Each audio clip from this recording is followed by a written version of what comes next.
Hello and welcome back to Detective and Mystery Fiction. If you enjoy my content, please consider hitting the like button. It's the only way the YouTube algorithm notices me. Goldfish by Raymond Chandler. Chapter 1. I wasn't doing any work that day, just catching up on my foot dangling. A warm, gusty breeze was blowing in at the office window, and the soot from the Mansion House Hotel oil burners across the alley was rolling across the glass top of my desk in tiny particles, like pollen drifting over a vacant lot. I was just thinking about going to lunch when Kathy Horn came in.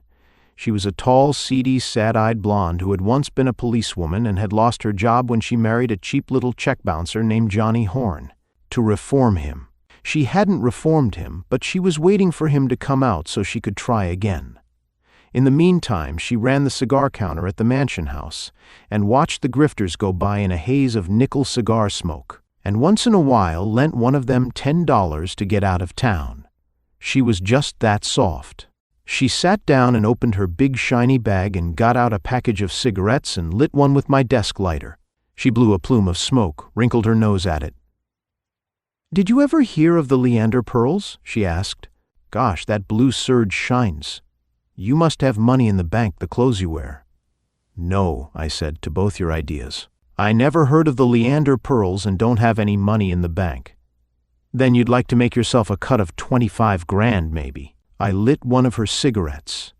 She got up and shut the window, saying, "I get enough of that hotel smell on the job."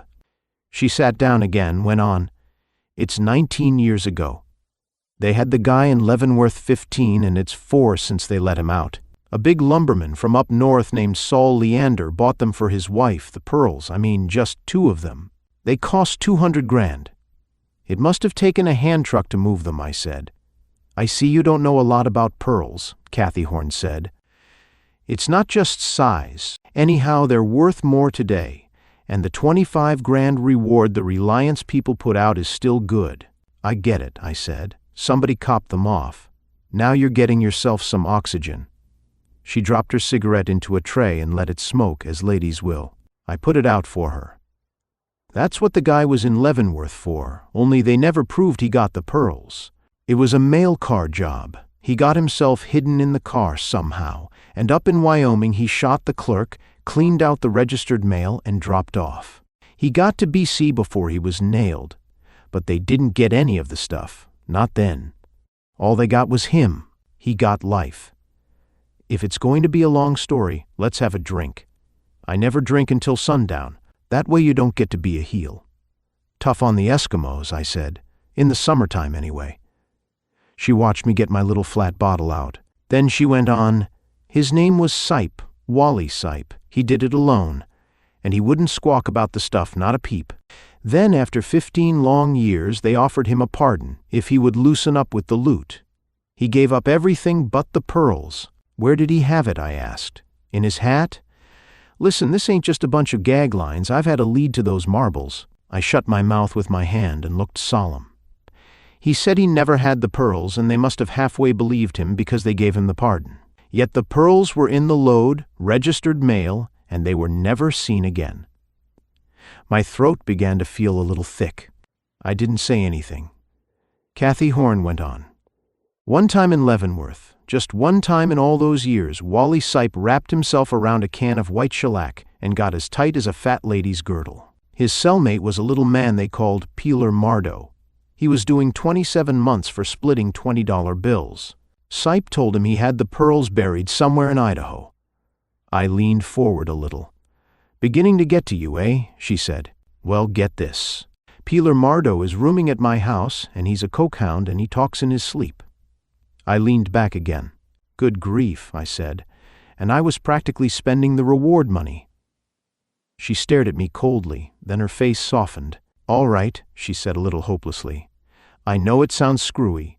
All those years gone by and all the smart heads that must have worked on the case, postal men and private agencies and all, and then a cokehead to turn it up. But he's a nice little runt, and somehow I believe him. He knows where Sipe is." I said, "Did he talk all this in his sleep?" "Of course not. But you know me. An old policewoman's got ears. Maybe I was nosy, but I guessed he was an ex-con and I worried about him using the stuff so much. He's the only roomer I've got now, and I'd kind of go in by his door and listen to him talking to himself. That way I got enough to brace him. He told me the rest. He wants help to collect. I leaned forward again. Where's Sipe? Kathy Horn smiled and shook her head. That's the one thing he wouldn't tell. That, and the name Sipe is using now. But it's somewhere up north, in or near Olympia, Washington. Peeler saw him up there and found out about him, and he says Sipe didn't see him. What's Peeler doing down here? I asked. Here's where they put the Leavenworth rap on him. You know an old con always goes back to look at the piece of sidewalk he slipped on. But he doesn't have any friends here now. I lit another cigarette and had another little drink. Sipe has been out 4 years, you say. Peeler did 27 months. What's he been doing with all the time since?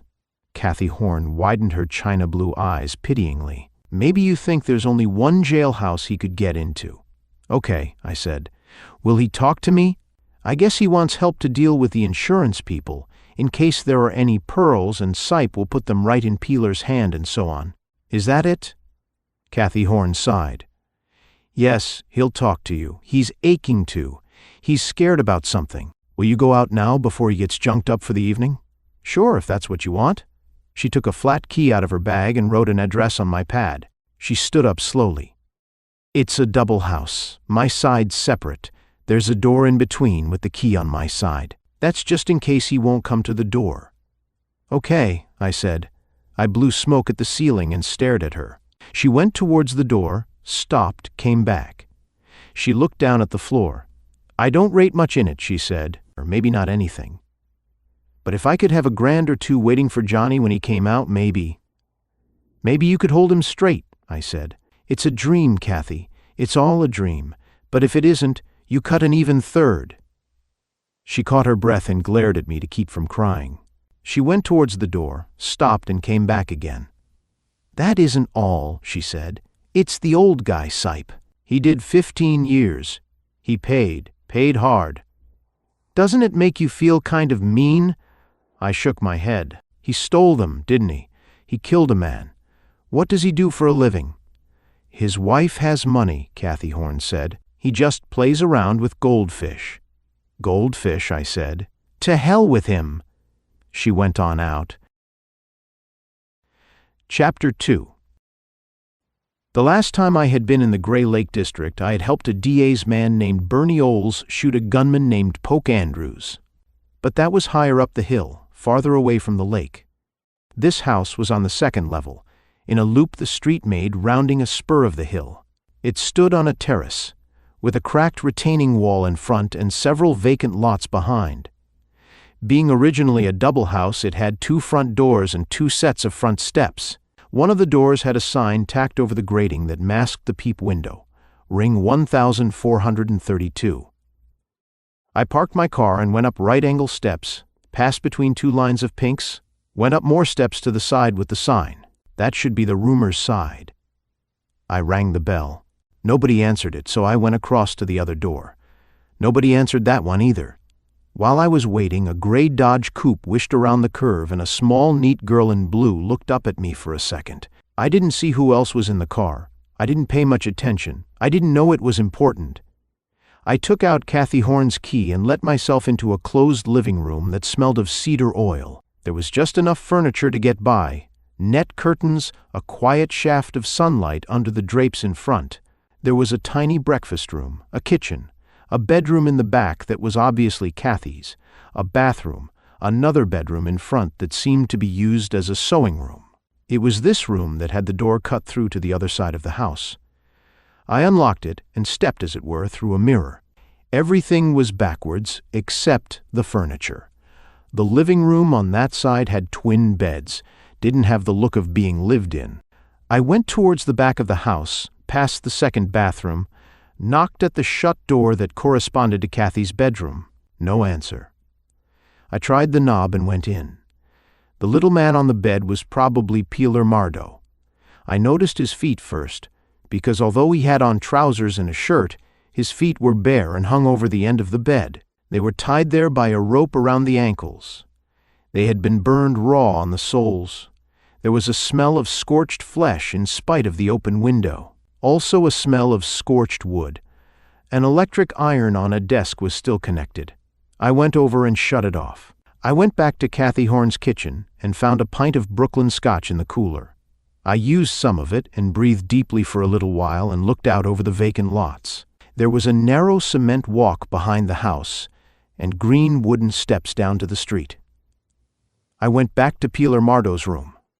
The coat of a brown suit with a red pinstripe hung over a chair with the pockets turned out and what had been in them on the floor. He was wearing the trousers of the suit and their pockets were turned out also. Some keys and change and a handkerchief lay on the bed beside him, and a metal box like a woman's compact, from which some glistening white powder had spilled. Cocaine.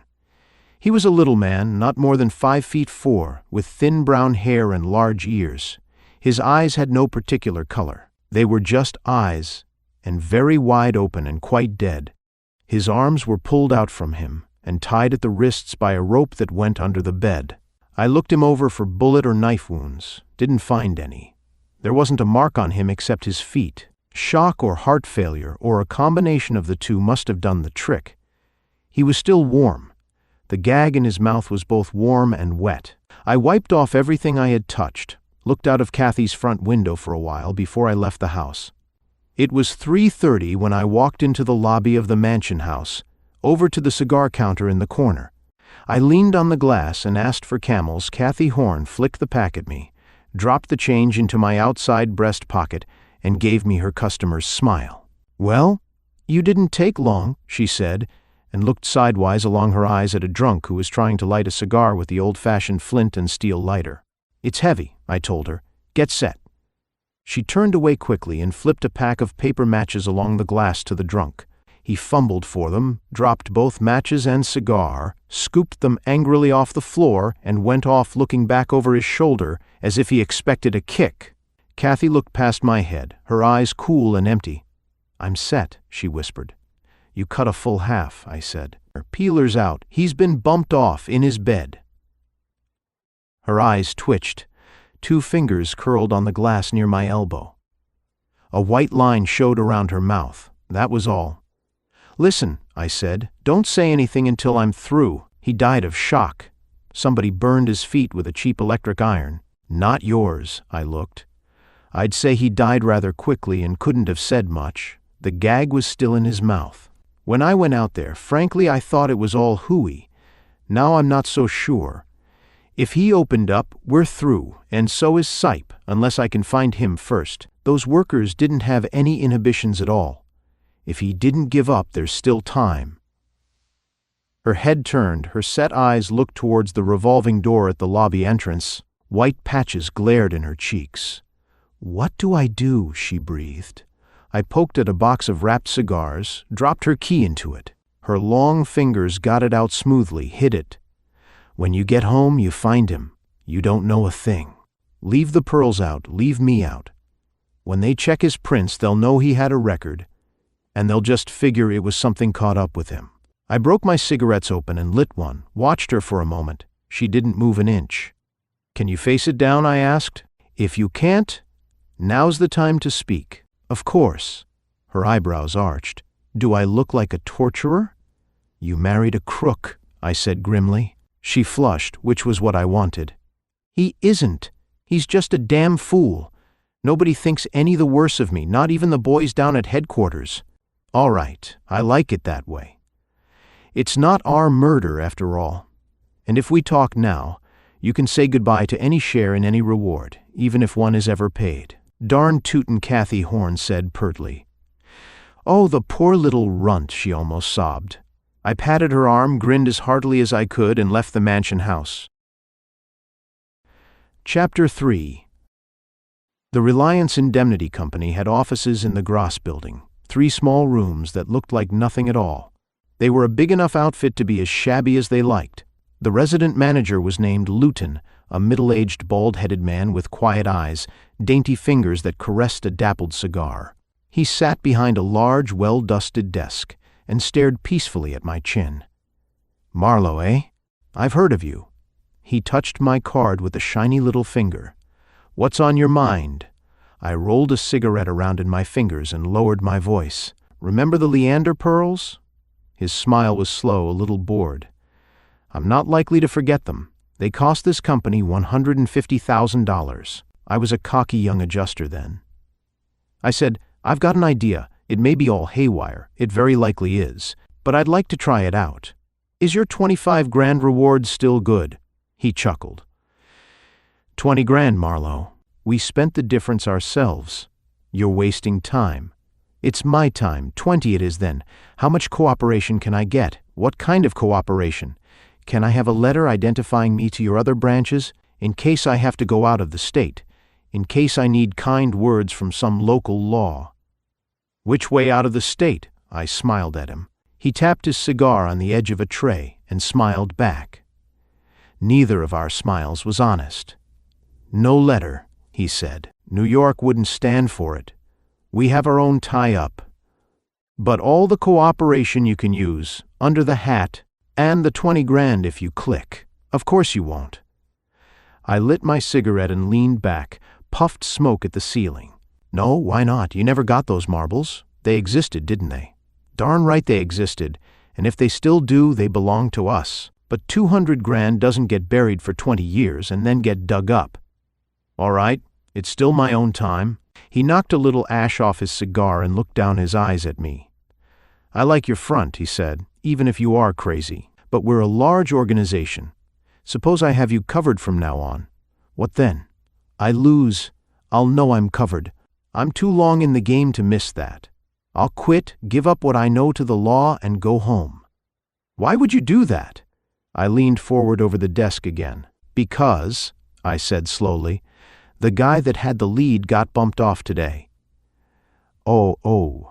Luton rubbed his nose. "I didn't bump him off," I added. We didn't talk any more for a little while. Then Luton said, "You don't want any letter. You wouldn't even carry it. And after you're telling me that you know damn well I won't dare give it you." I stood up, grinned, started for the door. He got up himself, very fast, ran around the desk and put his small, neat hand on my arm. "Listen, I know you're crazy, but if you do get anything, bring it in through our boys. We need the advertising." "What the hell do you think I live on?" I growled. 25 grand. I thought it was 20. 25, and you're still crazy. Sipe never had those pearls. If he had, he'd have made some kind of terms with us many years ago. "Okay," I said. "You've had plenty of time to make up your mind." We shook hands, grinned at each other like a couple of wise boys who know they're not kidding anybody, but won't give up trying. It was 4:45 when I got back to the office. I had a couple of short drinks and stuffed a pipe and sat down to interview my brains. The phone rang. A woman's voice said, "Marlowe?" It was a small, tight, cold voice. I didn't know it. "Yeah." "Better see Rush Matter." "Know him?" "No," I lied. "Why should I see him?" There was a sudden tinkling, icy cold laugh on the wire. "On account of a guy had sore feet," the voice said. The phone clicked. I put my end of it aside, struck a match and stared at the wall until the flame burned my fingers. Rush Matter was a shyster in the Corn building. An ambulance chaser, a small-time fixer, an alibi builder-upper, anything that smelled a little and paid a little more. I hadn't heard of him in connection with any big operations like burning people's feet. Chapter 4. It was getting toward quitting time on Lower Spring Street. Taxis were dawdling close to the curb, stenographers were getting an early start home, streetcars were clogging up, and traffic cops were preventing people from making perfectly legal right turns.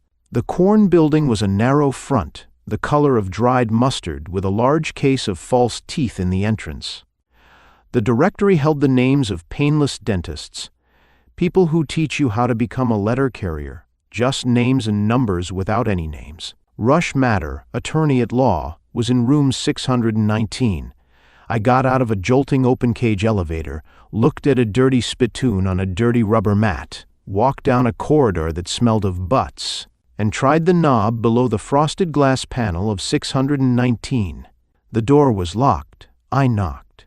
A shadow came against the glass, and the door was pulled back with a squeak. I was looking at a thick-set man with a soft, round chin, heavy black eyebrows, an oily complexion, and a Charlie Chan mustache that made his face look fatter than it was. He put out a couple of nicotined fingers. Well, the old dog catcher himself. The eye that never forgets. Marlowe is the name, I believe? I stepped inside and waited for the door to squeak shut. A bare carpetless room paved in brown linoleum, a flat desk and a roll-top at right angles to it, a big green safe that looked as fireproof as a delicatessen bag, 2 filing cases, 3 chairs, a built-in closet and wash bowl in the corner by the door. Well, sit down, Matter said. Glad to see you. He fussed around behind his desk and adjusted a burst-out seat cushion, sat on it. Nice of you to drop around. Business? I sat down and put a cigarette between my teeth and looked at him. I didn't say a word. I watched him start to sweat. It started up in his hair. Then he grabbed a pencil and made marks on his blotter. Then he looked at me with a quick darting glance. Down at his blotter again. He talked to the blotter. Any ideas? He asked softly. About what? He didn't look at me. About how we could do a little business together, say in stones.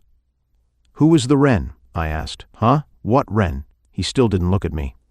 The one that phoned me. Did somebody phone you?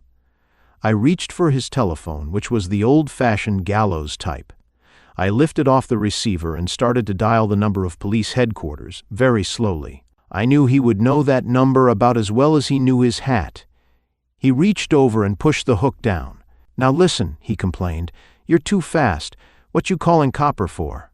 I said slowly, they want to talk to you, on account of you know a broad that knows a man had sore feet. Does it have to be that way? His collar was too tight now. He yanked at it. Not from my side. But if you think I'm going to sit here and let you play with my reflexes, it does. Matter opened a flat tin of cigarettes and pushed one past his lips with a sound like somebody gutting a fish. His hand shook. All right, he said thickly. All right, don't get sore. Just stop trying to count clouds with me, I growled. Talk sense.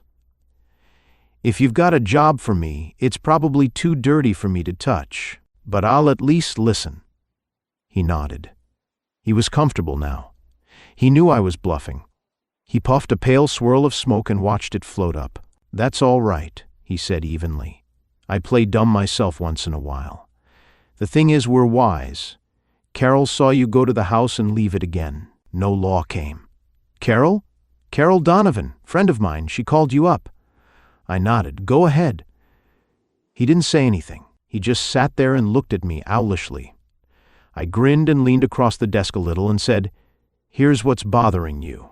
You don't know why I went to the house or why, having gone, I didn't yell police. That's easy. I thought it was a secret. We're just kidding each other, Matter said sourly. All right, I said, let's talk about pearls. Does that make it any easier? His eyes shone. He wanted to let himself get excited, but he didn't. He kept his voice down, said coolly, Carol picked him up one night, the little guy. A crazy little number full of snow, but way back in his noodle an idea. He'd talk about pearls, about an old guy up in the Northwest or Canada that swiped them a long time ago and still had them. Only he wouldn't say who the old guy was or where he was. Foxy about that. Holding out. I wouldn't know why. He wanted to get his feet burned, I said. Matter's lips shook, and another fine sweat showed in his hair. I didn't do that, he said thickly. You or Carol, what's the odds? The little guy died. They can make murder out of it. You didn't find out what you wanted to know. That's why I'm here. You think I have information you didn't get. Forget it. If I knew enough, I wouldn't be here, and if you knew enough, you wouldn't want me here. Check? He grinned, very slowly, as if it hurt him. He struggled up in his chair and dragged a deeper drawer out from the side of his desk, put a nicely molded brown bottle up on the desk, and 2 striped glasses. He whispered, Two-way split. You and me. I'm cutting Carol out. She's too damn rough, Marlowe. I've seen hard women, but she's the bluing on armor plate. And you'd never think it to look at her, would you? Have I seen her? I guess so. Or she says you did. Oh, the girl in the Dodge. He nodded and poured 2 good-sized drinks, put the bottle down, and stood up. Water? I like it in mine. No, I said, but why cut me in? I don't know any more than you mentioned, or very little. Certainly not as much as you must know to go that far. He leered across the glasses. I know where I can get 50 grand for the Leander pearls, twice what you could get. I can give you yours and still have mine. You've got the front, I need to work in the open. How about the water? No water, I said. He went across to the built-in wash place and ran the water and came back with his glass half full. He sat down again, grinned, lifted it. We drank. Chapter 5. So far I had only made 4 mistakes. The first was mixing in at all, even for Kathy Horn's sake. The second was staying mixed after I found Peeler Marlowe dead. The third was letting Rush Matter see I knew what he was talking about. The fourth, the whiskey, was the worst. It tasted funny even on the way down. Then there was that sudden moment of sharp lucidity when I knew, exactly as though I had seen it, that he had switched his drink for a harmless one cached in the closet. I sat still for a moment, with the empty glass at my fingers' ends, gathering my strength. Matter's face began to get large and moony and vague. A fat smile jerked in and out under his Charlie Chan mustache as he watched me. I reached back into my hip pocket and pulled out a loosely wadded handkerchief. The small sap inside it didn't seem to show. At least Matter didn't move, after his first grab under the coat. I stood up and swayed forward drunkenly and smacked him square on the top of the head. He gagged. He started to get up. I tapped him on the jaw. He became limp, and his hand sweeping down from under his coat knocked his glass over on the desktop. I straightened it, stood silent, listening, struggling with a rising wave of nauseous stupor. I went over to a communicating door and tried the knob. It was locked. I was staggering by now. I dragged an office chair to the entrance door and propped the back of it under the knob. I leaned against the door, panting, gritting my teeth, cursing myself. I got handcuffs out and started back towards Matter. A very pretty, black-haired, gray-eyed girl stepped out of the clothes closet and poked a .32 at me. She wore a blue suit cut with a lot of snap. An inverted saucer of a hat came down in a hard line across her forehead. Shiny black hair showed at the sides. Her eyes were slate gray, cold, and yet light-hearted. Her face was fresh and young and delicate, and as hard as a chisel. "All right, Marlowe, lie down and sleep it off. You're through." I stumbled towards her, waving my sap. She shook her head. When her face moved, it got large before my eyes. Its outlines changed and wobbled. The gun in her hand looked like anything from a tunnel to a toothpick. "Don't be a goof, Marlowe," she said. "A few hours sleep for you, a few hours start for us. Don't make me shoot." I would. "Damn you," I mumbled. "I believe you would." "Right as rain, toots. I'm a lady that wants her own way." "That's fine. Sit down." The floor rose up and bumped me. I sat on it as on a raft in a rough sea. I braced myself on flat hands. I could hardly feel the floor. My hands were numb. My whole body was numb. I tried to stare her down. "Ha-ah, Lady K killer." I giggled. She threw a chilly laugh at me, which I only just barely heard.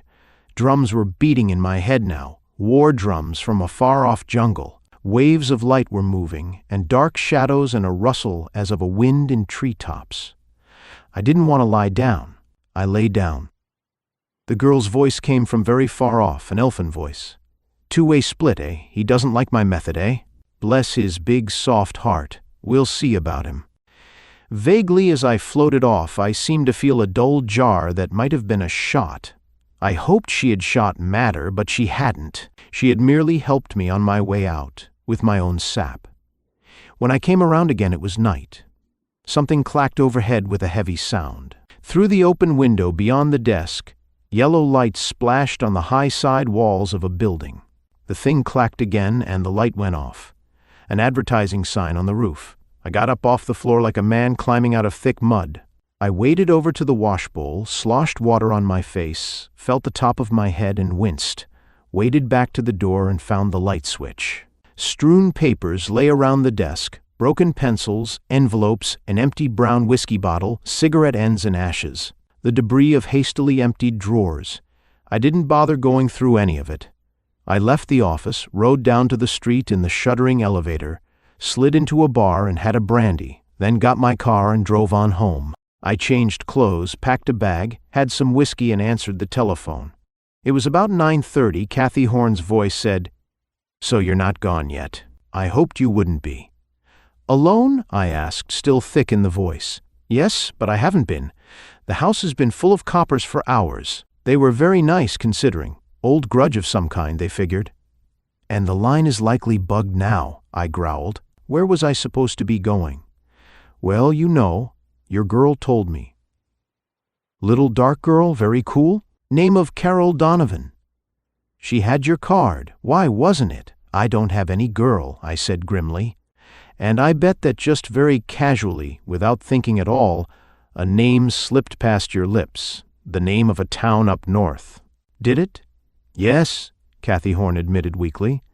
"I caught the night plane north. It was a nice trip except that I had a sore head and a raging thirst for ice water." Chapter 6. The Snoqualmie Hotel in Olympia was on Capitol Way, fronting on the usual square city block of Park. I left by the coffee shop door and walked down a hill to where the last, loneliest reach of Puget Sound died and decomposed against a line of disused wharves. Corded firewood filled the foreground, and old men pottered about in the middle of the stacks, or sat on boxes with pipes in their mouths and signs behind their heads reading, "Firewood and split kindling, free delivery." Behind them, a low cliff rose, and the vast pines of the north loomed against a gray-blue sky. Two of the old men sat on boxes about 20 feet apart, ignoring each other. I drifted near one of them. He wore corduroy pants and what had been a red and black mackinaw. His felt hat showed the sweat of 20 summers. One of his hands clutched a short black pipe, and with the grimed fingers of the other, he slowly, carefully, ecstatically jerked at a long curling hair that grew out of his nose.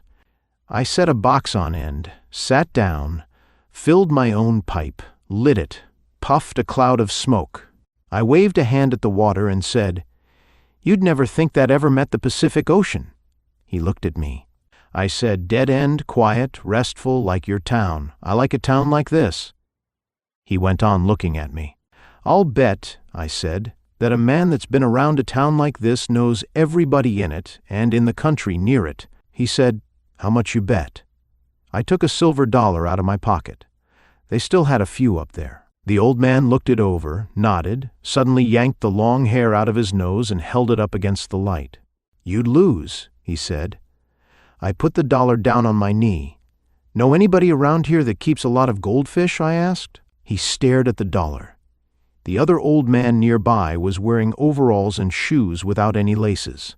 He stared at the dollar. They both spit at the same instant.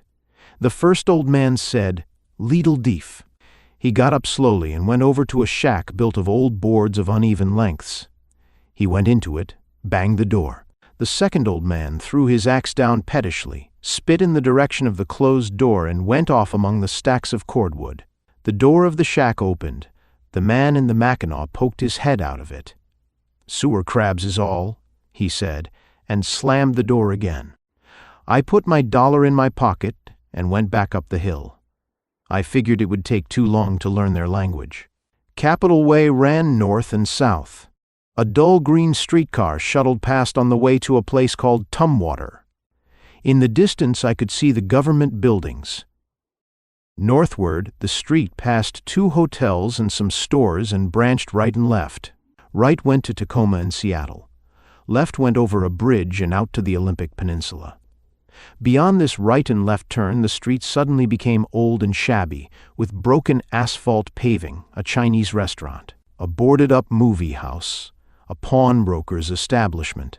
A sign jutting over the dirty sidewalk said "Smoke Shop," and in small letters underneath, as if it hoped nobody was looking, "Pool." I went in past a rack of gaudy magazines and a cigar showcase that had flies inside it. There was a long wooden counter on the left, a few slot machines, a single pool table. 3 kids fiddled with the slot machines, and a tall, thin man with a long nose and no chin played pool all by himself, with a dead cigar in his face. I sat on a stool, and a hard-eyed, bald-headed man behind the counter got up from a chair, wiped his hands on a thick gray apron, showed me a gold tooth. "A little rye," I said. "Know anybody that keeps Goldfish?" "Yeah," he said. "No." He poured something behind the counter and shoved a thick glass across. 2 bits. I sniffed the stuff, wrinkled my nose. Was it the rye the yeah was for?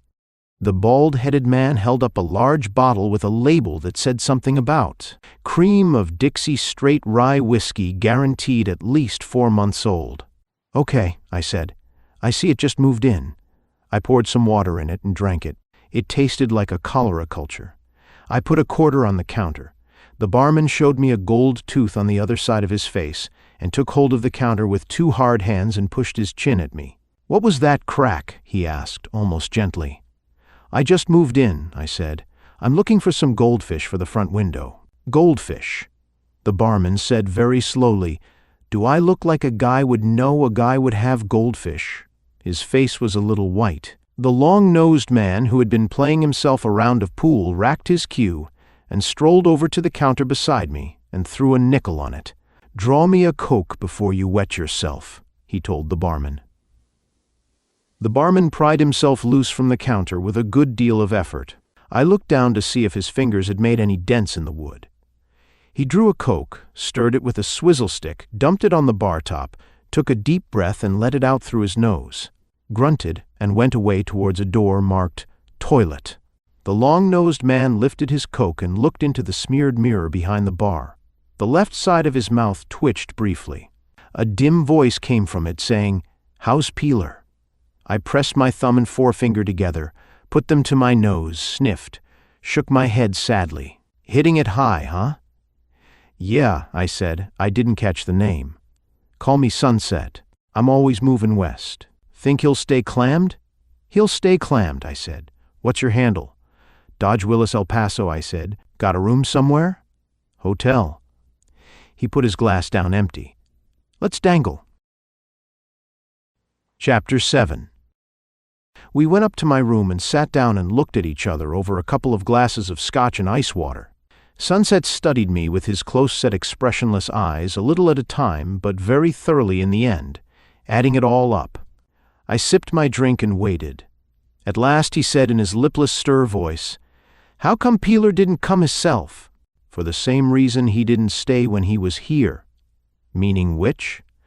"Figure it out for yourself," I said. He nodded, just as though I had said something with a meaning. "Then, what's the top price?" 25 grand. "Nuts." Sunset was emphatic, even rude.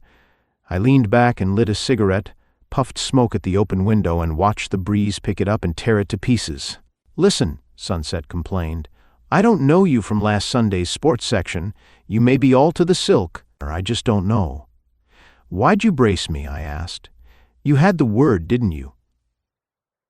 This was where I took the dive. I grinned at him. Yeah, Goldfish was the password. The smoke shop was the place.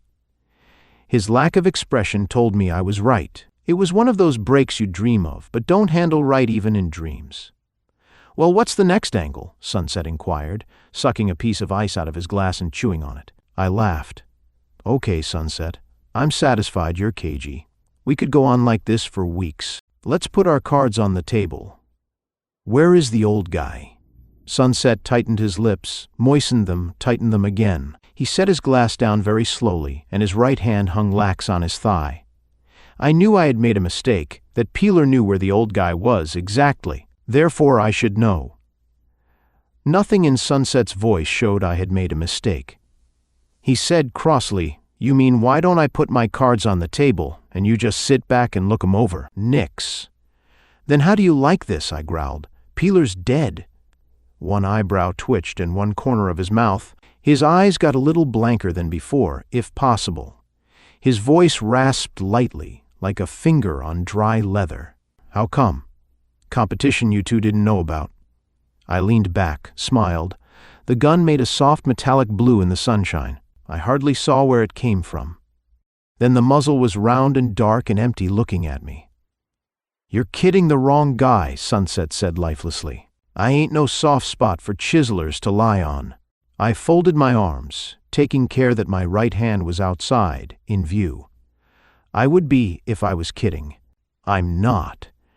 Peeler played with a girl and she milked him, up to a point. He didn't tell her where to find the old fellow. So she and her top man went to see Peeler where he lived. They used a hot iron on his feet. He died of the shock. Sunset looked unimpressed. "I got a lot of room in my ears yet," he said. "So have I snarled, suddenly pretending anger. "Just what the hell have you said that means anything, except that you know Peeler?" He spun his gun on his trigger finger, watched it spin. "Old man Sipes at Westport," he said casually. "That mean anything to you?" "Yeah, has he got the marbles?" "How the hell would I know?" He steadied the gun again, dropped it to his thigh. It wasn't pointing at me now. "Where's this Competish you mentioned?" "I hope I ditched them," I said. "I'm not too sure. Can I put my hands down and take a drink?" "Yeah, go ahead. How did you cut in?" "Peeler roomed with the wife of a friend of mine who's in stir. A straight girl, one you can trust. He let her in and she passed it to me afterwards." "After the bump? How many cuts your side?" "My half is set." I took my drink, shoved the empty glass away. "The hell it is." The gun lifted an inch, dropped again. "How many altogether?" he snapped. "3, now Peeler's out, if we can hold off the competition." "The feet toasters? No trouble about that. What they look like?" "Man named Rush Matter, a shyster down south, 50, fat, thin, down-curving mustache, dark hair thin on top, 5'9", 180, not much guts." "The girl, Carol Donovan, black hair, long bob, gray eyes, pretty, small features, 25 to 8, 5'2", 120, last seen wearing blue, hard as they come. The real iron in the combination." Sunset nodded indifferently and put his gun away. "We'll soften her if she pokes her snoot in," he said. "I've got a heap at the house. Let's take the Air Westport way and look it over. You might be able to ease in on the Goldfish angle. They say he's nuts about them. I'll stay under cover. He's too stir-wise for me. I smell of the bucket." "Swell," I said heartily. "I'm an old Goldfish fancier myself." Sunset reached for the bottle, poured 2 fingers of scotch and put it down. He stood up, twitched his collar straight, then shot his chinless jaw forward as far as it would go. "But don't make no error, Bo. It's going to take pressure. It's going to mean a run out in the deep woods and some thumb twisting. Snatch stuff, likely." "That's okay," I said. "The insurance people are behind us." Sunset jerked down the points of his vest and rubbed the back of his thin neck. I put my hat on, locked the scotch in the bag by the chair I'd been sitting in, went over and shut the window. We started towards the door. Knuckles rattled on it just as I reached for the knob. I gestured Sunset back along the wall. I stared at the door for a moment, and then I opened it up. The 2 guns came forward almost on the same level, one small, a .32, one a big Smith & Wesson. They couldn't come into the room abreast, so the girl came in first. "Okay, hot shot," she said dryly. "Ceiling 0. See if you can reach it." Chapter 8. I backed slowly into the room. The 2 visitors bored in on me either side. I tripped over my bag and fell backwards, hit the floor, and rolled on my side, groaning. Sunset said casually, "Hist 'em, folks? Pretty now." 2 heads jerked away from looking down at me, and then I had my gun loose down at my side. I kept on groaning. There was a silence. I didn't hear any guns fall. The door of the room was still wide open, and Sunset was flattened against the wall more or less behind it. The girl said between her teeth, "Cover the Seamus, Rush, and shut the door. Skinny can't shoot here. Nobody can." Then in a whisper I barely caught, she added, "Slam it." Rush Matter waddled backwards across the room, keeping the Smith & Wesson pointed my way. His back was to Sunset, and the thought of that made his eyes roll. I could have shot him easily enough, but it wasn't the play. Sunset stood with his feet spread and his tongue showing. Something that could have been a smile wrinkled his flat eyes. He stared at the girl, and she stared at him. Their guns stared at each other. Rush Matter reached the door, grabbed the edge of it, and gave it a hard swing. I knew exactly what was going to happen. As the door slammed, the 32 was going to go off. It wouldn't be heard if it went off at the right instant. The explosion would be lost in the slamming of the door. I reached out and took hold of Carol Donovan's ankle and jerked it hard. The door slammed. Her gun went off and chipped the ceiling. She whirled on me, kicking. Sunset said in his tight but somewhat penetrating drawl, "If this is it, this is it. Let's go!" The hammer clicked back on his Colt. Something in his voice steadied Carol Donovan. She relaxed, let her automatic fall to her side, and stepped away from me with a vicious look back. Matter turned the key in the door and leaned against the wood, breathing noisily. His hat had tipped over one ear, and the ends of 2 strips of adhesive showed under the brim. Nobody moved while I had these thoughts. There was no sound of feet outside in the hall, no alarm. I got up on my knees, slid my gun out of sight, rose on my feet, and went over to the window. Nobody down on the sidewalk was staring up at the upper floors of the Snoqualmie Hotel. I sat on the broad old-fashioned sill and looked faintly embarrassed, as though the minister had said a bad word. The girl snapped at me, "Is this Lug your partner?" I didn't answer. Her face flushed slowly and her eyes burned. Matter put a hand out and fussed, "Now listen, Carol, now listen here. This sort of act ain't the way. Shut up." "Yeah," Matter said in a clogged voice. "Sure." Sunset looked the girl over lazily for the 3rd or 4th time. His gun hand rested easily against his hip bone, and his whole attitude was of complete relaxation. Having seen him pull his gun once, I hoped the girl wasn't fooled. He said slowly, "We've heard about you two. What's your offer? I wouldn't listen even, only I can't stand a shooting rap." The girl said, "There's enough in it for 4. Matter nodded his big head vigorously, almost managed to smile. Sunset glanced at me. I nodded. "4 it is," he sighed. "But that's the top. We'll go to my place and gargle. I don't like it here." "We must look simple," the girl said nastily. "Kill simple," Sunset drawled. "I've met lots of them. That's why we're going to talk it over. It's not a shooting play." Carol Donovan slipped a suede bag from under her left arm and tucked her 32 into it. She smiled. She was pretty when she smiled. "My auntie is in," she said quietly. "I'll play. Where is the place?" "Out Water Street. We'll go in a hack. Lead on, sport." We went out of the room and down in the elevator. 4 friendly people walking out through a lobby full of antlers and stuffed birds and pressed wildflowers in glass frames. The taxi went out Capitol Way, past the square, past a big red apartment house that was too big for the town except when the legislature was sitting. Along car tracks past the distant Capitol buildings and the high closed gates of the governor's mansion. Oak trees bordered the sidewalks. A few largish residences showed behind garden walls. The taxi shot past them and veered onto a road that led towards the tip of the Sound. In a short while, a house showed in a narrow clearing between tall trees. Water glistened far back behind the tree trunks. The house had a roofed porch, a small lawn rotten with weeds and overgrown bushes. There was a shed at the end of a dirt driveway, and an antique touring car squatted under the shed. We got out, and I paid the taxi. All 4 of us carefully watched it out of sight. Then Sunset said, "My place is upstairs. There's a schoolteacher lives down below. She ain't home. Let's go up and gargle." We crossed the lawn to the porch, and Sunset threw a door open, pointed up narrow steps. "Ladies first. Lead on, beautiful. Nobody locks a door in this town." The girl gave him a cool glance and passed him to go up the stairs. I went next, then Matter, Sunset last. The single room that made up most of the 2nd floor was dark from the trees, had a dormer window, a wide daybed pushed back under the slope of the roof, a table, some wicker chairs, a small radio, and a round black stove in the middle of the floor. Sunset drifted into a kitchenette and came back with a square bottle and some glasses. He poured drinks, lifted one, and left the others on the table. We helped ourselves and sat down. Sunset put his drink down in a lump, leaned over to put his glass on the floor, and came up with his Colt out. I heard Matter's gulp in the sudden cold silence. The girl's mouth twitched as if she were going to laugh. Then she leaned forward, holding her glass on top of her bag with her left hand. Sunset slowly drew his lips into a thin, straight line. He said slowly and carefully, Feet burners, huh? Matter choked, started to spread his fat hands. The colt flicked at him. He put his hands on his knees and clutched his kneecaps.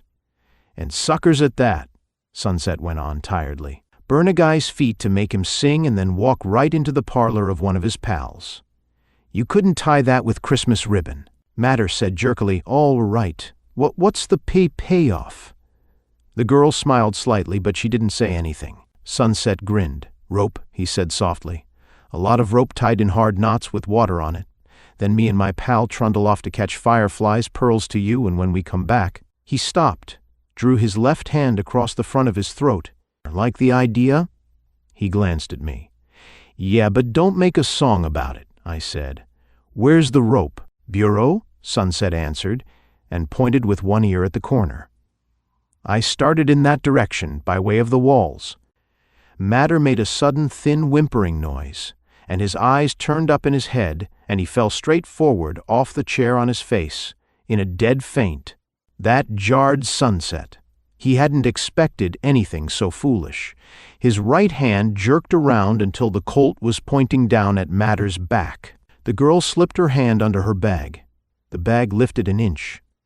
The gun that was caught there in a trick clip, the gun that Sunset thought was inside the bag, spat and flamed briefly. Sunset coughed. His colt boomed, and a piece of wood detached itself from the back of the chair Matter had been sitting in. Sunset dropped the colt and put his chin down on his chest and tried to look at the ceiling. His long legs slid out in front of him, and his heels made a rasping sound on the floor. He sat like that, limp, his chin on his chest, his eyes looking upward, dead as a pickled walnut. I kicked Miss Donovan's chair out from under her, and she banged down on her side in a swirl of silken legs. Her hat went crooked on her head. She yelped. I stood on her hand and then shifted suddenly and kicked her gun clear across the attic. Get up. She got up slowly, backed away from me, biting her lip, savage-eyed, suddenly a nasty-faced little brat at bay. She kept on backing until the wall stopped her. Her eyes glittered in a ghastly face. I glanced down at Matter, went over to a closed door. A bathroom was behind it. I reversed a key and gestured at the girl. In. She walked stiff-legged across the floor and passed in front of me, almost touching me. Listen a minute, Seamus. I pushed her through the door and slammed it and turned the key. It was all right with me if she wanted to jump out of the window. I had seen the windows from below. I went across to Sunset, felt him, felt the small, hard lump of keys on a ring in his pocket, and got them out without quite knocking him off his chair. I didn't look for anything else. There were car keys on the ring. I looked at Matter again, noticed that his fingers were as white as snow. I went down the narrow, dark stairs to the porch, around to the side of the house, and got into the old touring car under the shed. One of the keys on the ring fitted its ignition lock. The car took a beating before it started up and let me back it down the dirt driveway to the curb. Nothing moved in the house that I saw or heard. The tall pines behind and beside the house stirred their upper branches listlessly, and a cold, heartless sunlight sneaked through them intermittently as they moved. I drove back to Capitol Way and downtown again as fast as I dared, past the square and the Snoqualmie Hotel, and over the bridge towards the Pacific Ocean and Westport. Chapter 9. An hour's fast driving through thinned-out timberland, interrupted by 3 stops for water and punctuated by the cough of a head gasket leak, brought me within sound of surf. The broad white road, striped with yellow down the center, swept around the flank of a hill. A distant cluster of buildings loomed up in front of the shine of the ocean, and the road forked. The left fork was signposted Westport 9 miles and didn't go towards the buildings. It crossed a rusty cantilever bridge and plunged into a region of wind-distorted apple orchards. 20 minutes more and I chugged into Westport, a sandy spit of land with scattered frame houses dotted over rising ground behind it. The end of the spit a long, narrow pier, and the end of the pier a cluster of sailing boats with half-lowered sails flapping against their single masts. And beyond them, a buoyed channel and a long irregular line where the water creamed on a hidden sandbar. Beyond the sandbar, the Pacific rolled over to Japan. This was the last outpost of the coast, the farthest west a man could go and still be on the mainland of the United States. A swell place for an ex-convict to hide out with a couple of somebody else's pearls the size of new potatoes, if he didn't have any enemies. I pulled up in front of a cottage that had a sign in the front yard, luncheons, teas, dinners. A small rabbit-faced man with freckles was waving a garden rake at 2 black chickens. The chickens appeared to be sassing him back. He turned when the engine of Sunset's car coughed itself still. I got out, went through a wicket gate, pointed to the sign. "Luncheon ready?" He threw the rake at the chickens, wiped his hands on his trousers, and leered. "The wife put that up," he confided to me in a thin, impish voice. "Ham and eggs is what it means." "Ham and eggs get along with me," I said. We went into the house. There were 3 tables covered with patterned oilcloth, some chromos on the walls, a full-rigged ship and a bottle on the mantel. I sat down. The host went away through a swing door, and somebody yelled at him, and a sizzling noise was heard from the kitchen. He came back and leaned over my shoulder, put some cutlery and a paper napkin on the oilcloth. "Too early for apple brandy, ain't it?" he whispered. I told him how wrong he was. He went away again and came back with glasses and a quart of clear amber fluid. He sat down with me and poured. A rich baritone voice in the kitchen was singing Chloe over the sizzling. We clinked glasses and drank and waited for the heat to crawl up our spines. "Stranger, ain't you?" the little man asked. I said I was. "From Seattle, maybe? That's a nice piece of goods you got on." "Seattle," I agreed. "We don't get many strangers," he said, looking at my left ear. "Ain't on the way to nowheres. Now before repeal." He stopped, shifted his sharp woodpecker gaze to my other ear. "Ah, before repeal," I said with a large gesture, and drank knowingly. He leaned over and breathed on my chin. "Hell, you could load up in any fish stall on the pier. The stuff come in under catches of crabs and oysters. Hell, Westport was lousy with it. They give the kids cases of scotch to play with. There wasn't a car in this town that slept in a garage, mister. The garages was full to the roof of Canadian hooch. Hell, they had a Coast Guard cutter off the pier watching the boats unload one day every week. Friday always the same day." He winked. I puffed a cigarette, and the sizzling noise and the baritone rendering of Chloe went on in the kitchen. "But hell, you wouldn't be in the liquor business," he said. "Hell no, I'm a goldfish buyer," I said. "Okay," he said sulkily. I poured us another round of the apple brandy. "This bottle is on me," I said, "and I'm taking a couple more with me." He brightened up. "What did you say the name was?" "Marlowe. You think I'm kidding you about the goldfish. I'm not." "Hell, there ain't a livin' in them little fellers, is there?" I held my sleeve out. "You said it was a nice piece of goods. Sure, there's a living out of the fancy brands, new types all the time. My information is there's an old guy down here somewhere that has a real collection. Maybe would sell it, some he'd bred himself." A large woman with a mustache kicked the swing door open a foot and yelled, "Pick up the ham and eggs!" My host scuttled across and came back with my food. I ate. He watched me minutely. After a time, he suddenly smacked his skinny leg under the table. "Old Wallace," he chuckled. "Sure you come to see old Wallace. Hell, we don't know him right well. He don't act neighborly." He turned around in his chair and pointed out through the sleazy curtains at a distant hill. On top of the hill was a yellow and white house that shone in the sun. "Hell, that's where he lives. He's got a mess of them. Goldfish, huh? Hell, you could bend me with an eyedropper." That ended my interest in the little man. I gobbled my food, paid off for it, and for 3 quarts of apple brandy at $1 a quart, shook hands and went back out to the touring car. There didn't seem to be any hurry. Rush Matter would come out of his faint, and he would turn the girl loose. But they didn't know anything about Westport. Sunset hadn't mentioned the name in their presence. They didn't know it when they reached Olympia, or they would have gone there at once. And if they had listened outside my room at the hotel, they would have known I wasn't alone. They hadn't acted as if they knew that when they charged in. I had lots of time. I drove down to the pier and looked it over. It looked tough. There were fish stalls, drinking dives, a tiny honky-tonk for the fishermen, a pool room, an arcade of slot machines and smutty peep shows. Bait fish squirmed and darted in big wooden tanks down in the water along the piles. There were loungers, and they looked like trouble for anyone that tried to interfere with them. I didn't see any law enforcement around. I drove back up the hill to the yellow and white house. It stood very much alone, 4 blocks from the next nearest dwelling. There were flowers in front, a trimmed green lawn, a rock garden, A woman in a brown and white print dress was popping at aphids with a spray gun. I let my heap stall itself, got out and took my hat off. "Mr. Wallace live here?" She had a handsome face, quiet, firm-looking. She nodded. "Would you like to see him?" She had a quiet, firm voice, a good accent. It didn't sound like the voice of a train robber's wife. I gave her my name, said I'd been hearing about his fish down in the town. I was interested in fancy goldfish. She put the spray gun down and went into the house. Bees buzzed around my head, large, fuzzy bees that wouldn't mind the cold wind off the sea. Far off like background music, the surf pounded on the sandbars. The northern sunshine seemed bleak to me, had no heat in the core of it. The woman came out of the house and held the door open. "He's at the top of the stairs," she said, "if you'd like to go up."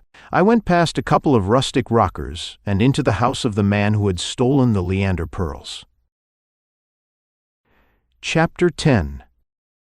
Fish tanks were all around the big room, 2 tiers of them on braced shelves, big oblong tanks with metal frames, some with lights over them and some with lights down in them.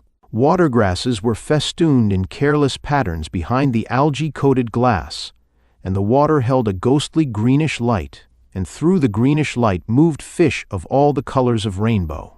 There were long, slim fish like golden darts and Japanese veiltails with fantastic trailing tails, and X-ray fish as transparent as colored glass, tiny guppies 1/2 inch long, calico popeyes spotted like a bride's apron, and big lumbering Chinese Moors with telescope eyes, frog-like faces and unnecessary fins, waddling through the green water like fat men going to lunch. Most of the light came from a big sloping skylight.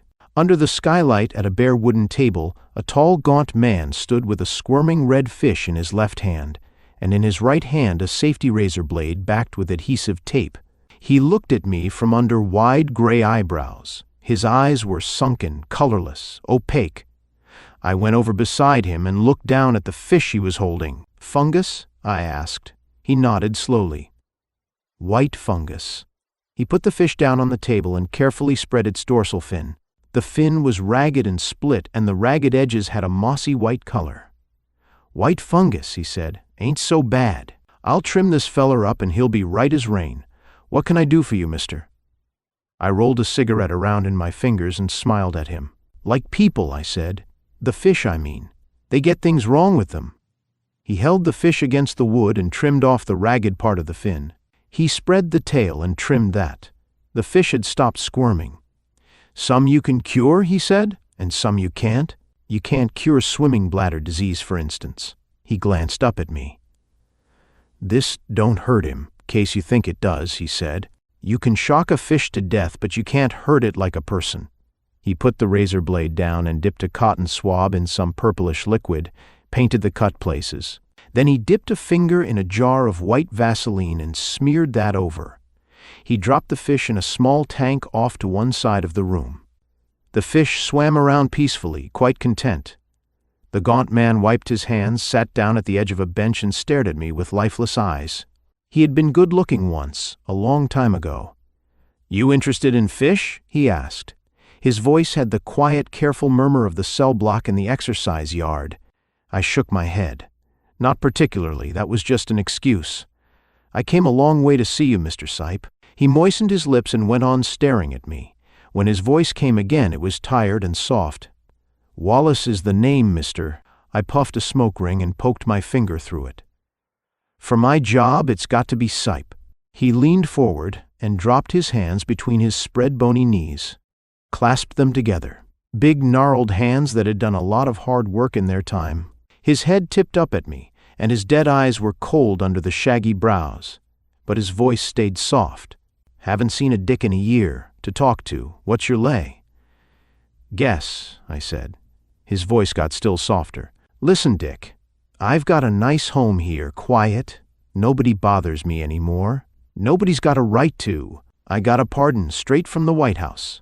I've got the fish to play with, and a man gets fond of anything he takes care of. I don't owe the world a nickel. I paid up. My wife's got enough dough for us to live on. All I want is to be let alone, Dick." He stopped talking, shook his head once. "You can't burn me up, not anymore." I didn't say anything. I smiled a little and watched him. "Nobody can touch me," he said. "I got a pardon straight from the president's study. I just want to be let alone." I shook my head and kept on smiling at him. "That's the one thing you can never have until you give in."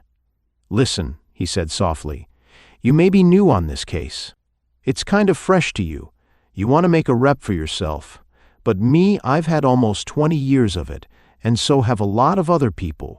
Some of them pretty smart people too. They know I don't have nothing that don't belong to me, never did have. Somebody else got it." "The mail clerk," I said. "Sure." "Listen," he said still softly. "I did my time. I know all the angles. I know they ain't going to stop wondering long as anybody's alive that remembers. I know they're going to send some punk out once in a while to kind of stir it up. That's okay. No hard feelings. Now what do I do to get you to go home again?" I shook my head and stared past his shoulder at the fish drifting in their big silent tanks. I felt tired. The quiet of the house made ghosts in my brain. Ghosts of a lot of years ago. A train pounding through the darkness, a stick-up hidden in a mail car, a gun flash, a dead clerk on the floor, a silent drop-off at some water tank, a man who had kept a secret for 19 years, almost kept it. "You made one mistake," I said slowly. "Remember a fellow named Marlowe?" He lifted his head. I could see him searching in his memory. The name didn't seem to mean anything to him. "A fellow you knew in Leavenworth," I said. "A little runt that was in there for splitting $20 bills and putting phony backs on them." "Yeah," he said. "I remember." "You told him you had the pearls," I said. I could see he didn't believe me. "I must have been kidding him," he said slowly, emptily. "Maybe. But here's the point. He didn't think so. He was up in this country a while ago with a pal, a guy who called himself Sunset. They saw you somewhere and Peeler recognized you. He got to thinking how he could make himself some jack. But he was a coke hound, and he talked in his sleep. A girl got wise, and then another girl and a shyster. Peeler got his feet burned and he's dead." Sipe stared at me unblinkingly. The lines at the corners of his mouth deepened. I waved my cigarette and went on. "We don't know how much he told, but the shyster and a girl are in Olympia. Sunset's in Olympia, only he's dead. They killed him. I wouldn't know if they know where you are or not, but they will sometime, or others like them. You can wear the cops down if they can't find the pearls and you don't try to sell them. You can wear the insurance company down and even the postal men." Sipe didn't move a muscle. His big knotty hands clenched between his knees didn't move. His dead eyes just stared. "But you can't wear the chiselers down," I said. "They'll never lay off. There'll always be a couple or three with time enough and money enough and meanness enough to bear down. They'll find out what they want to know some way. They'll snatch your wife or take you out in the woods and give you the works, and you'll have to come through. Now I've got a decent, square proposition." "Which bunch are you?" Sipe asked suddenly. "I thought you smelled of dick, but I ain't so sure now." "Insurance," I said. "Here's the deal. 25 grand reward in all. 5 grand to the girl that passed me the info. She got it on the square and she's entitled to that cut. 10 grand to me. I've done all the work and looked into all the guns. 10 grand to you through me. You couldn't get a nickel direct. Is there anything in it? How does it look?" "It looks fine," he said gently. "Except for one thing. I don't have no pearls, Dick." I scowled at him. That was my wad. I didn't have any more. I straightened away from the wall and dropped a cigarette end on the wood floor, crushed it out. I turned to go. He stood up and put a hand out. "Wait a minute," he said gravely, "and I'll prove it to you." He went across the floor in front of me and out of the room. I stared at the fish and chewed my lip. I heard the sound of a car engine somewhere, not very close. I heard a drawer open and shut, apparently in a nearby room. Sipe came back into the fish room. He had a shiny Colt, .45 in his gaunt fist. It looked as long as a man's forearm. He pointed it at me and said, "I got pearls in this, 6 of them. Lead pearls. I can comb a fly's whiskers at 60 yards. You ain't no dick. Now get up and blow and tell your red-hot friends I'm ready to shoot their teeth out any day of the week and twice on Sunday." I didn't move. There was a madness in the man's dead eyes. I didn't dare move. "That's grandstand stuff," I said slowly. "I can prove I'm a dick. You're an ex-con and it's a felony just having that rod. Put it down and talk sense." The car I had heard seemed to be stopping outside the house. Brakes whined on drums. Feet clattered, up a walk, up steps. Sudden sharp voices, a caught exclamation. Sipe backed across the room until he was between the table and a big 20 or 30-gallon tank. He grinned at me, the wide, clear grin of a fighter at bay. "I see your friend's kind of caught up with you," he drawled. "Take your gat out and drop it on the floor while you still got time and breath." I didn't move. I looked at the wiry hair above his eyes. I looked into his eyes. I knew if I moved, even to do what he told me, he would shoot. Steps came up the stairs. They were clogged, shuffling steps with a hint of struggle in them. 3 people came into the room. Chapter 11. Mrs. Sipe came in first, stiff-legged, her eyes glazed, her arms bent rigidly at the elbows and the hands clawing straight forward at nothing, feeling for something that wasn't there. There was a gun in her back, Carol Donovan's small .32, held efficiently in Carol Donovan's small, ruthless hand. Matter came last. He was drunk, brave from the bottle, flushed and savage. He threw the Smith & Wesson down on me and leered. Carol Donovan pushed Mrs. Sipe aside. The older woman stumbled into the corner and sank down on her knees, blank-eyed. Sipe stared at the Donovan girl. He was rattled because she was a girl and young and pretty. He hadn't been used to the type. Seeing her took the fire out of him. If men had come in, he would have shot them to pieces. The small, dark, white-faced girl faced him coldly, said in her tight, chilled voice, "All right, Dad, shed the heater. Make it smooth now." Sipe leaned down slowly, not taking his eyes off her. He put his enormous Frontier Colt on the floor. "Kick it away from you, Dad." Sipe kicked it. The gun skidded across the bare boards over towards the center of the room. "That's the way, old-timer. You hold on him, Rush, while I unrod the dick." The 2 guns swiveled and the hard gray eyes were looking at me now. Matter went a little way towards Sipe and pointed his Smith amp, Wesson at Sipe's chest. The girl smiled, not a nice smile. "Right, boy, eh? You sure stick your neck out all the time, don't you? Made a beef, Seamus. Didn't frisk your skinny pal." He had a little map in one shoe. "I didn't need one," I said smoothly, and grinned at her. I tried to make the grin appealing, because Mrs. Sipe was moving her knees on the floor, and every move took her nearer to Sipe's Colt. "But you're all washed up now, you and your big smile. Hoist the mitts while I get your iron." "Up, mister." She was a girl about 5 feet 2 inches tall and weighed around 120. Just a girl. I was 6 feet and a half inch, weighed 195. I put my hands up and hit her on the jaw. That was crazy, but I had all I could stand of the Donovan Matter Act, the Donovan Matter guns, the Donovan Matter tough talk. I hit her on the jaw. She went back a yard and her pop gun went off. A slug burned my ribs. She started to fall. Slowly, like a slow-motion picture, she fell. There was something silly about it. Mrs. Sipe got the Colt and shot her in the back. Matter whirled, and the instant he turned, Sipe rushed him. Matter jumped back and yelled and covered Sipe again. Sipe stopped cold, and the wide, crazy grin came back on his gaunt face. The slug from the Colt knocked the girl forward as though a door had whipped in a high wind. A flurry of blue cloth, something thumped my chest, her head. I saw her face for a moment as she bounced back, a strange face that I had never seen before. Then she was a huddled thing on the floor at my feet, small, deadly, extinct, with redness coming out from under her, and the tall, quiet woman behind her with the smoking Colt held in both hands. Matter shot Sipe twice. Sipe plunged forward, still grinning, and hit the end of the table.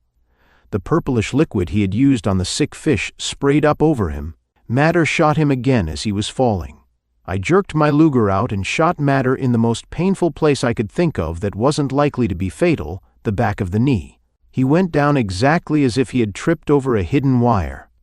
I had cuffs on him before he even started to groan. I kicked guns here and there and went over to Mrs. Sipe and took the big Colt out of her hands.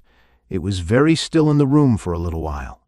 Eddies of smoke drifted towards the skylight, filmy gray, pale in the afternoon sun. I heard the surf booming in the distance. Then I heard a whistling sound close at hand. It was Sipe trying to say something. His wife crawled across to him, still on her knees, huddled beside him. There was blood on his lips and bubbles. He blinked hard, trying to clear his head. He smiled up at her. His whistling voice said very faintly, "The Moors, Hattie, the Moors." Then his neck went loose and the smile melted off his face. His head rolled to one side on the bare floor. Mrs. Sipe touched him, then got very slowly to her feet and looked at me, calm, dry-eyed. She said in a low, clear voice, "Will you help me carry him to the bed? I don't like him here with these people." I said, "Sure, what was that?" he said. "I don't know. Some nonsense about his fish, I think." I lifted Sipe's shoulders and she took his feet and we carried him into the bedroom and put him on the bed. She folded his hands on his chest and shut his eyes. She went over and pulled the blinds down. "That's all, thank you," she said, not looking at me. "The telephone is downstairs." She sat down in a chair beside the bed and put her head down on the coverlet near Sipe's arm. I went out of the room and shut the door. Chapter 12. Matter's leg was bleeding slowly, not dangerously. He stared at me with fear-crazed eyes while I tied a tight handkerchief above his knee. I figured he had a cut tendon and maybe a chipped kneecap. He might walk a little lame when they came to hang him. I went downstairs and stood on the porch looking at the two cars in front, then down the hill towards the pier. Nobody could have told where the shots came from unless he happened to be passing. Quite likely nobody had even noticed them. There was probably shooting in the woods around there a good deal. I went back into the house and looked at the crank telephone on the living room wall but didn't touch it yet. Something was bothering me. I lit a cigarette and stared out of the window, and a ghost voice said in my ears, "The Moors, Hattie, the Moors." I went back up to the fish room. Matter was groaning now, thick panting groans.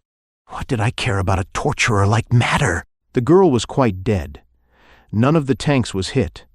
The fish swam peacefully in their green water, slow and peaceful and easy. They didn't care about Matter either. The tank with the black Chinese Moors in it was over in the corner, about 10-gallon size. There were just 4 of them, big fellows. About 4 inches body length, coal black all over. 2 of them were sucking oxygen on top of the water, and 2 were waddling sluggishly on the bottom. They had thick, deep bodies with a lot of spreading tail and high dorsal fins, and their bulging telescope eyes that made them look like frogs when they were head towards you. I watched them fumbling around in the green stuff that was growing in the tank. A couple of red pond snails were window cleaning.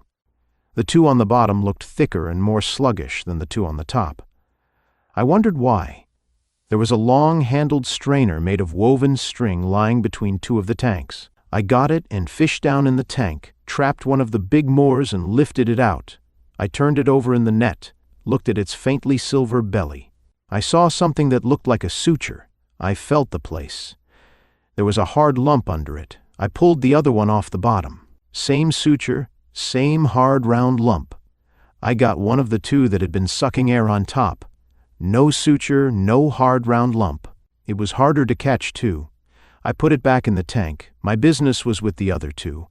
I like Goldfish as well as the next man, but business is business and crime is crime. I took my coat off and rolled my sleeves up and picked the razor blade backed with adhesive tape off the table. It was a very messy job. It took about 5 minutes. Then they lay in the palm of my hand, 3/4 of an inch in diameter, heavy, perfectly round, milky white and shimmering with that inner light no other jewel has, the Leander pearls.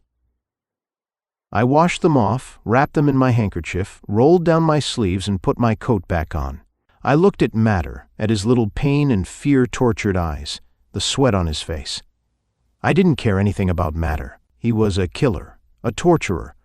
I went out of the fish room. The bedroom door was still shut. I went down below and cranked the wall telephone. "This is the Wallace place at Westport," I said. "There's been an accident.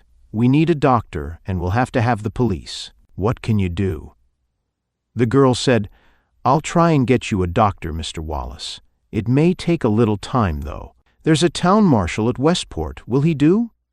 "I suppose so," I said, and thanked her and hung up. There were points about a country telephone after all. I lit another cigarette and sat down in one of the rustic rockers on the porch. In a little while there were steps, and Mrs. Sipe came out of the house. She stood a moment, looking off down the hills, then she sat down in the other rocker beside me. Her dry eyes looked at me steadily. "You're a detective, I suppose," she said slowly, diffidently. "Yes, I represent the company that insured the Leander pearls."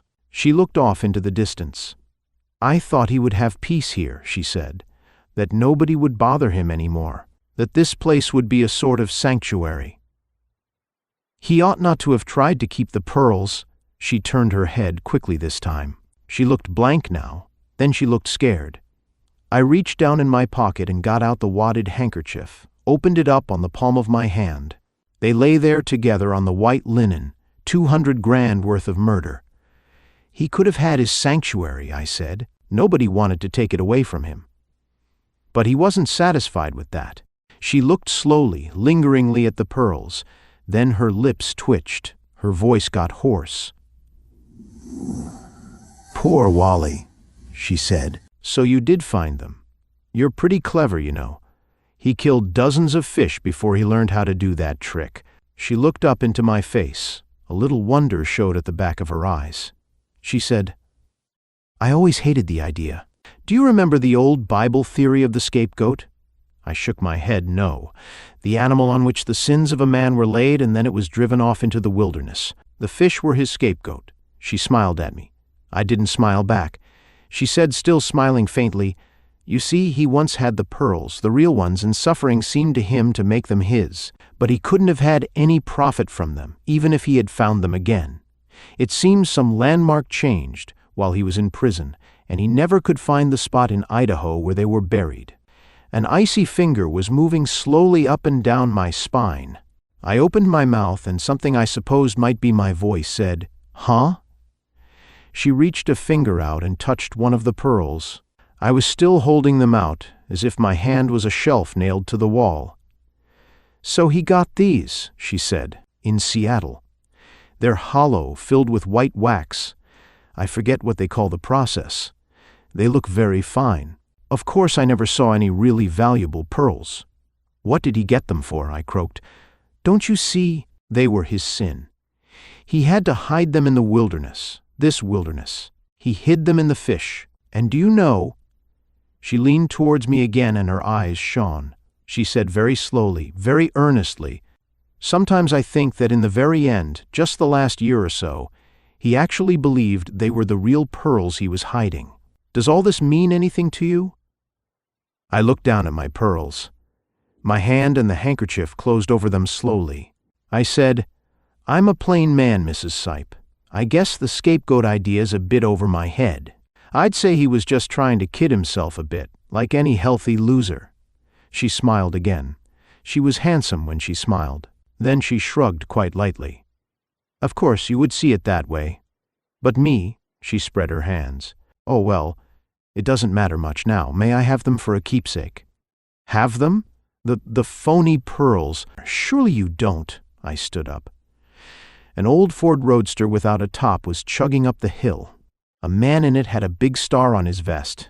The chatter of the motor was like the chatter of some old, angry, bald-headed ape in the zoo. Mrs. Sipe was standing beside me, with her hand half out, a thin, beseeching look on her face. I grinned at her with sudden ferocity. "Yeah, you were pretty good in there for a while," I said. "I damn near fell for it. And was I cold down the back, lady? But you helped. Phony was a shade out of character for you. Your work with the Colt was fast and kind of ruthless. Most of all, Sipe's last words queered it. The Moors, Hattie, the Moors. He wouldn't have bothered with that if the stones had been ringers. And he wasn't sappy enough to kid himself all the way." For a moment her face didn't change at all.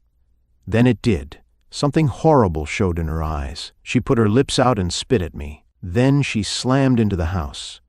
I tucked $25,000 into my vest pocket. $12,500 for me and $12,500 for Kathy Horn. I could see her eyes when I brought her the check, and when she put it in the bank to wait for Johnny to get paroled from Quentin. The Ford had pulled up behind the other cars. The man driving spit over the side, yanked his emergency brake on, got out without using the door. He was a big fellow in shirt sleeves. I went down the steps to meet him. End of Goldfish by Raymond Chandler.